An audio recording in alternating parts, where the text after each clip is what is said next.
keynote address.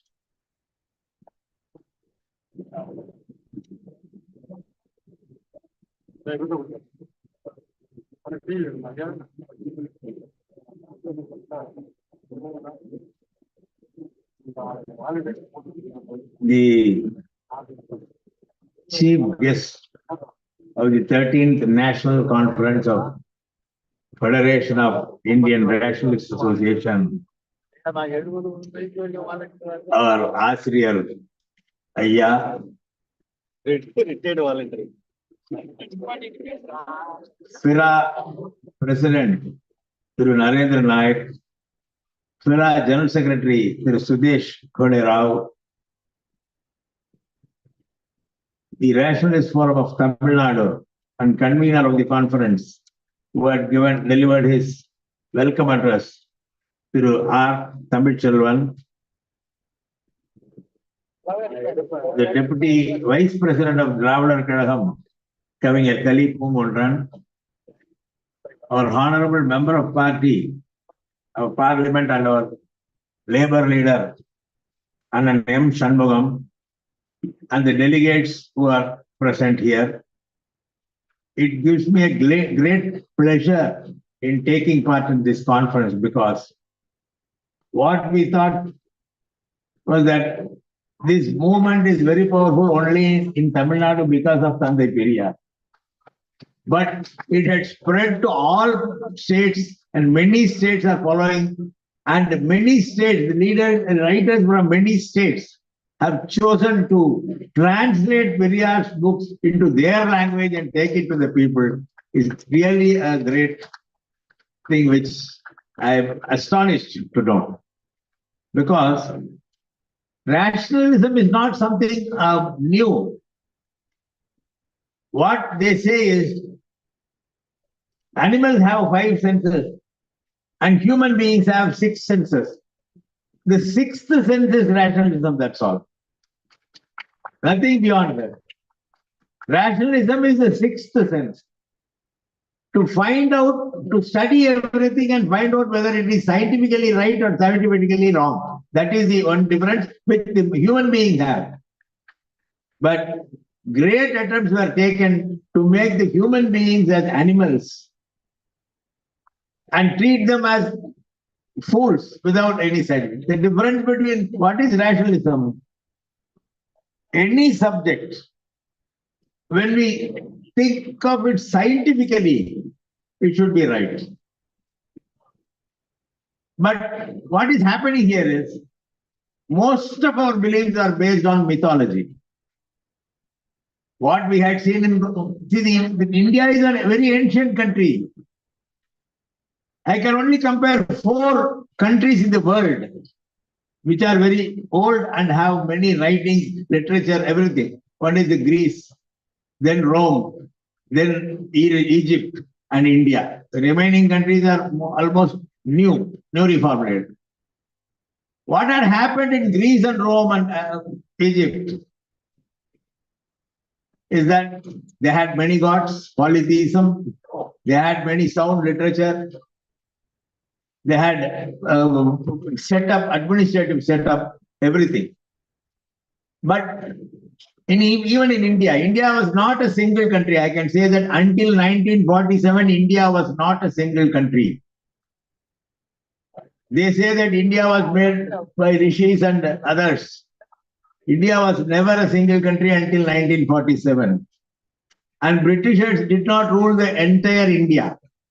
If you see historically, they ruled Madras Presidency, Bombay Presidency, Calcutta Presidency, and central provinces.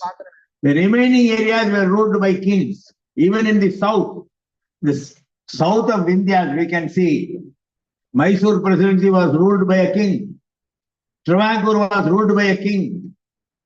Hyderabad was ruled by a king. The remaining parts were ruled by the Britishers. After 1947, the senior leaders of the Congress party, like some senior leaders, they wanted to have a united India. They went to every king and asked them to join India. It is not a costless joining. They had to pay privy purse to every king every year until 1970.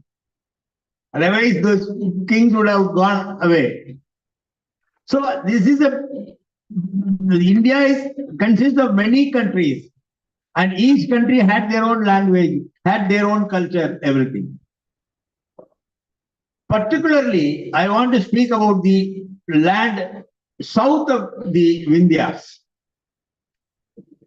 The land south of the Vindhyas. I have told that there are 4 countries where literature and everything was well established. We had Greek literature, Roman literature, Egyptian literature, and Indian literature.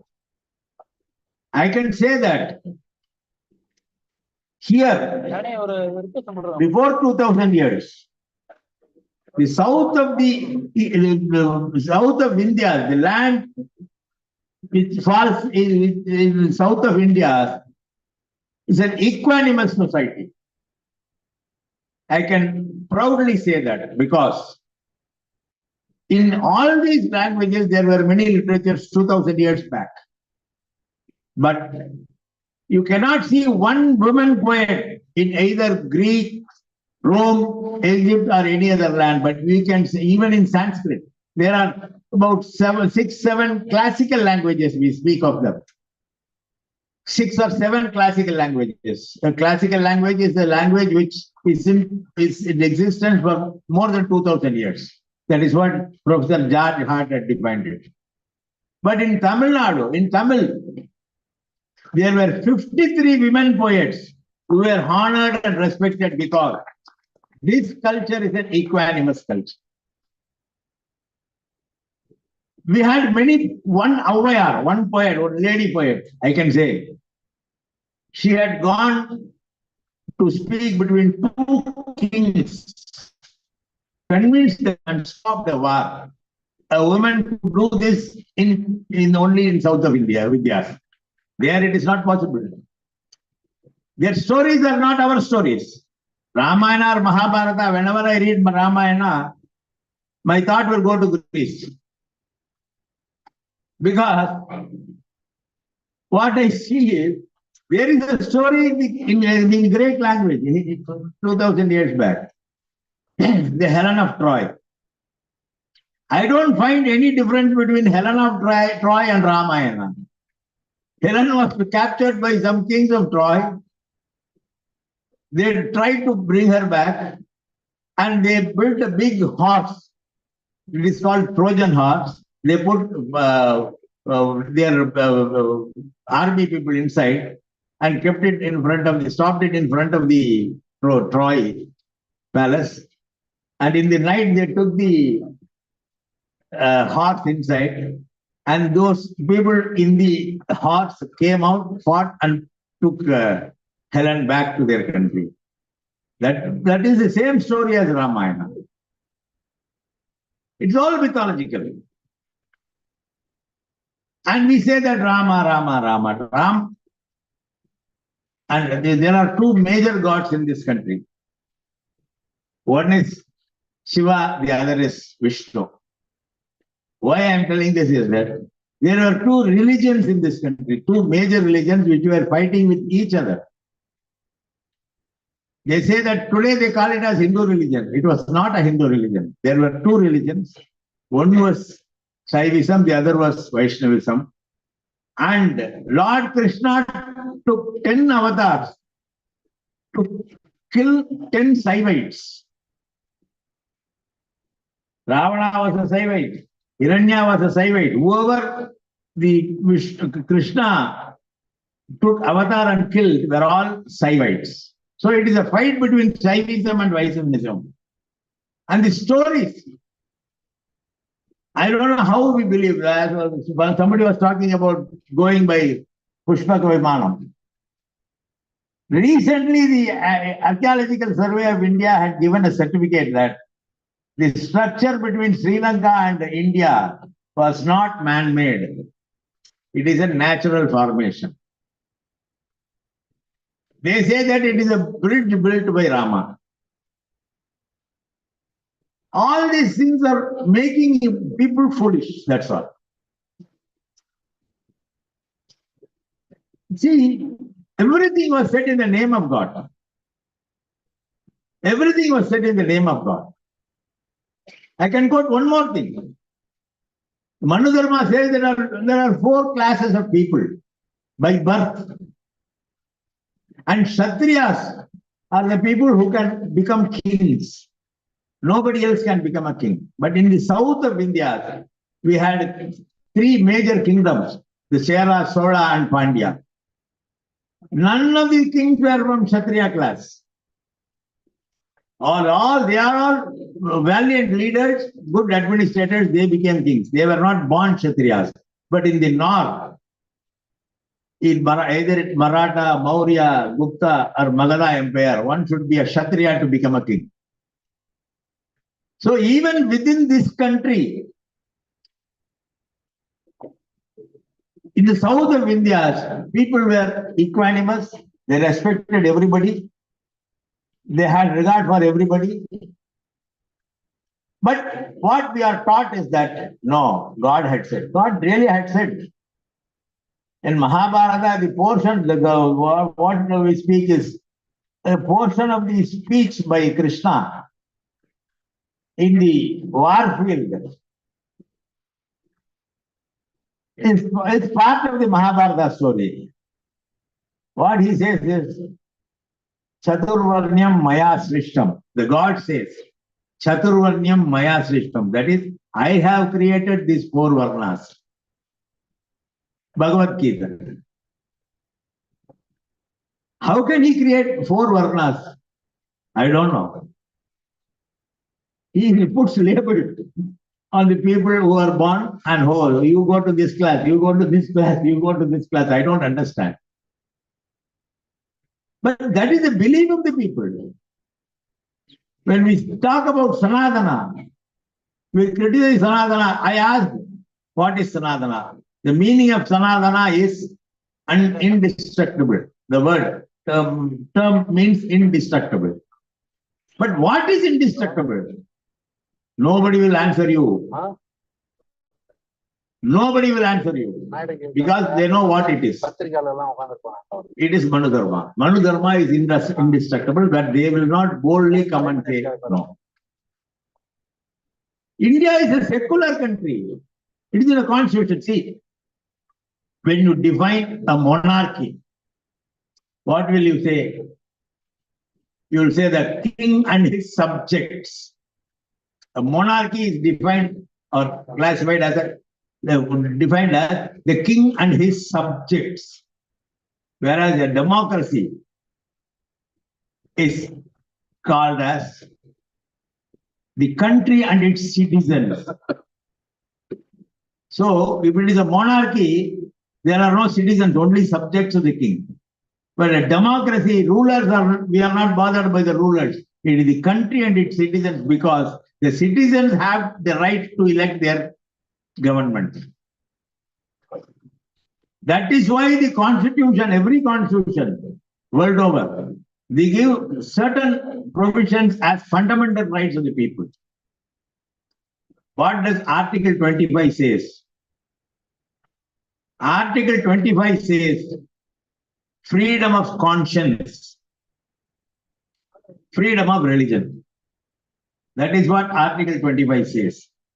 This is a fundamental right. Even the Supreme Court has stated that the government has no business to meddle with the fundamental rights of the Constitution. This is a fundamental right. That is my right, your right. So the government, the Constitution has given us certain rights. The right says freedom of conscience, which means if my conscience says that there is no God, I can be an atheist. If my conscience says that there is only one God, I can follow it. If my conscience says that I can follow this religion or that religion or the other religion, I can do it. Nobody can question. The government has no role to question that. That is our constitution.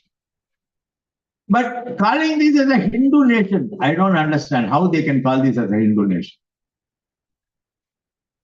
This was never a Hindu nation. It was what I see from the history is It was either a Saivite nation, Saiva religion or a Vaishnava religion.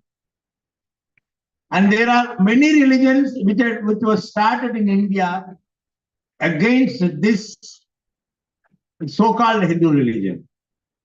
The Buddhism, the Jainism, the Sikhism, the Sarvaham, the Ashivagam, all these religions were against this religion because of the foolishness in this religion.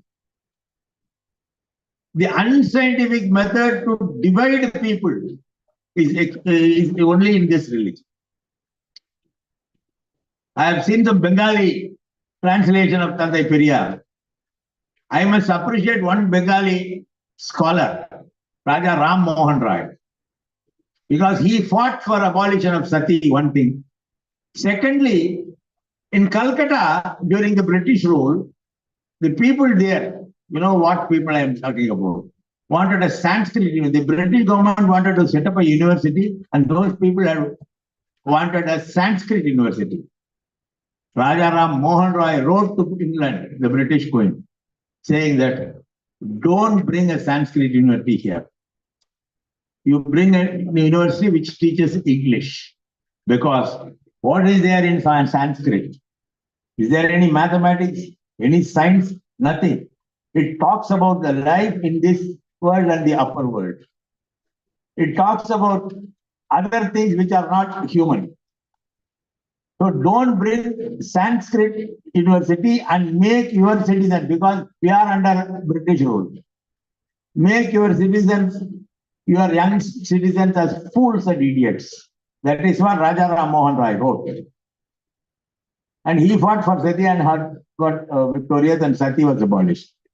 We had a story here, Silappatikaram, where the hero Kovalan was killed by the wrong judgment of the king.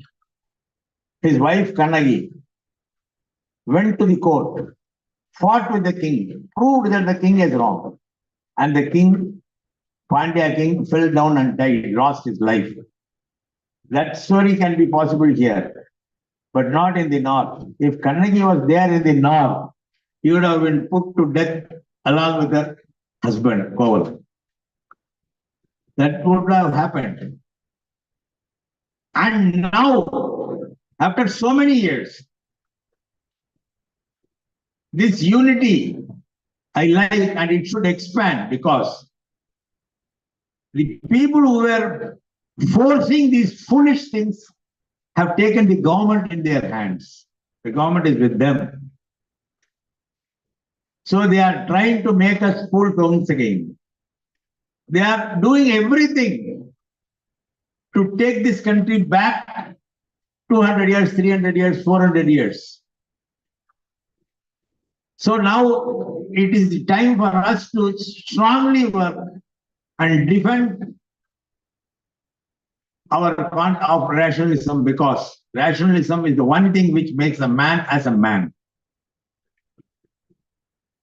Otherwise, you are not a man, you are not a human being. I am not a human being. I can either be a Sudra, or a Kshatriya, or a Vaishya, or a Avarna. I cannot be a human being. I cannot go on the streets where the upper caste people are living. I cannot walk on the streets where upper caste people are living. I cannot talk ill about gods. I cannot say that Pushpa, before the US or any other country finding airplanes, 2000 years back, we found the airplane. We cannot deny that. So such is the thing where the need of the people, rationalists, is most wanted during this time, wherein the government says, our governor also said, India was formed by rishis. I don't know, India as a country was formed only by privy persons, not by rishis. So make your children think scientifically. Make your children, the next generation, to think scientifically. not to believe the old stories. Old stories are for the old timers, when we were not given education, because we were not bound to study. Sudras are not, they are not for studying, they have to work for the upper caste people. Then no education. So at that time, whatever they say, we believe. Now we are studying. We are getting our education because of the hard work of Tandai Periyar and leaders like Periyar all over India. Now we are studying, we are going to school. Nobody can stop that. We have a future. We have a future generation. We should not succumb to the pressure of the foolish people who rely more on false stories. So at this point of time, I am happy that this conference is being conducted in Tamil Nadu. And I have seen many leaders, many writers who have translated the books of Periyar into various languages. I think about 16, 17 states representatives are taking part in this conference. It's a very happy thing. You have to fight in your state to ensure that rationalism is nothing but the sixth sense of a human being. A human, the animal, the difference between animal and, as I said earlier, the difference between animal and human being is the sixth sense. Let us follow the sixth sense and make our people feel that they are human beings. With these words, I thank you.